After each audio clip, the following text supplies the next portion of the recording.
माहिती आहे, माझा सवाल आहे, कोस्टल रोड काही माझी संकल्पना नव्हती, मी मान्यच करतो, मी जाहीर मान्य करतो.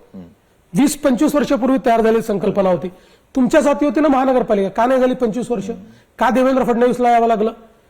कोस्टल रोडमध्ये उद्धवजींचं श्रेय एवढंच आहे की त्यांनी एक दिवस न सांगता त्याचं भूमिपूजन केलं. कोस्टल रोडचा प्रॉब्लेम काय होता की कोस्टल रोडमध्ये रेक्लेमेशन लागतं. आपल्या देशामध्ये ते अलाउड नव्हतं, त्याचा कायदा नव्हता, त्या संदर्भातले नियम नव्हते, त्याच्यावर सुप्रीम कोर्टाची स्थगिती होती. त्यामुळे जवळजवळ 5 बैठका दिल्लीमध्ये हाय लेवलच्या मी घेतल्या. 3 एन्व्हायरमेंट मिनिस्टर त्यात बदलले, 2 वर्ष मागे लागलो आणि त्यानंतर एक एक त्यातले अडचण दूर करत कोस्टल रोड मंजूर करून घेतला. तो मंजूर झाल्यावरही गव्हर्नमेंटची परमिशन आल्यावरही हायकोर्टात जावं लागलं, ग्रीन ट्रायब्युनलमध्ये जावं लागलं, सुप्रीम कोर्टात जावं लागलं. सगळीकडे जाऊन त्या ठिकाणी आम्ही विजय मिळवला, कोस्टल रोड मोकळा केला, कोस्टल रोडचं टेंडर काढलं.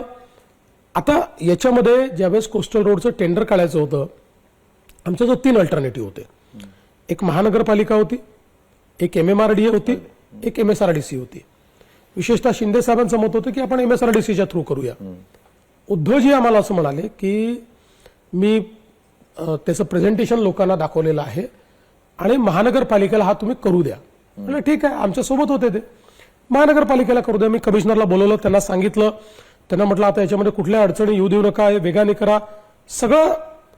एक दिवस अचानक सकाळी उद्धवजींनी त्याचं भूमिपूजन करून टाकलं. मला कमिशनरांचा घाबरून फोन आला, कारण उद्धवजी तर तेव्हा काहीच नव्हते, कुठल्याच पदावर नव्हते, ते बाहेरचे होते, त्यांना अधिकारच नव्हता ते करायचा.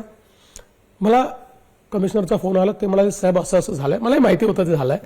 म्हणाला आमचं काही याच्यात चूक नाहीये साहेब, ही अशा प्रकारचं त्यांनी केलंय, पण आम्हाला असं वाटतं की तुम्ही मुख्यमंत्री आहात, तुम्ही सगळं मंजूर करून आणलंय, तुम्ही याचं भूमिपूजन करा.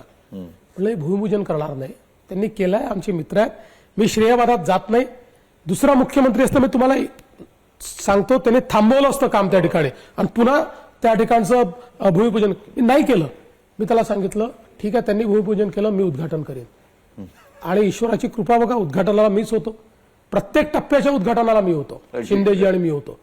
त्यामुळे याच्यामध्ये त्यांचं काही श्रेय नाहीये, हे फक्त श्रेय लाटण्याचा प्रयत्न करतात, कारण दाखवण्यासारखं काहीच नाहीये, काहीच केलं नाहीये.